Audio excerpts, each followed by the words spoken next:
బైరాము మా పూడిమడక ప్రజల మనుషులు చాలా విశాలం, అలాగే మా పూడిమడక రోడ్లు కూడా అంతే విశాలంగా ఉంటాయి. ఒక్కొక్క రోడ్డుకి ఎంతంత బొక్కలు ఉంటాయంటే చూడండి ఎన్ని బొక్కలు ఉన్నాయి మా పూడిమడక రోడ్లకి.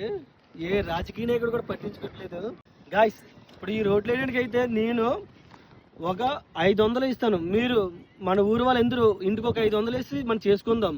ఇంకా మన ఊరికి ప్రభుత్వాలు ఏమీ చెయ్యవు, అది మీరు అర్థం చేసుకోండి.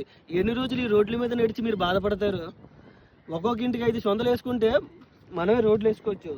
ప్రభుత్వాల మీద ఆధారపడి ఉంటే మన పూడిమడక వాళ్ళకి ఏ పనులు జరగవు.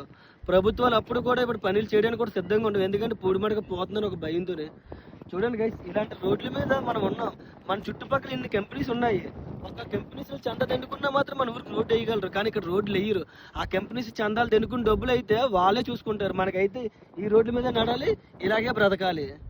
గైస్ ఒక్కసారి మన పూడిమడక ప్రజలందరూ అర్థం చేసుకొని ఇంటికింటికి డొనేషన్ దండుకొని రోడ్లు అయితే వేసుకుందాం. మీ ఇష్టం చెప్పండి, నేనైతే మీకోసం 500 కదా 1000 కూడా ఇస్తాను.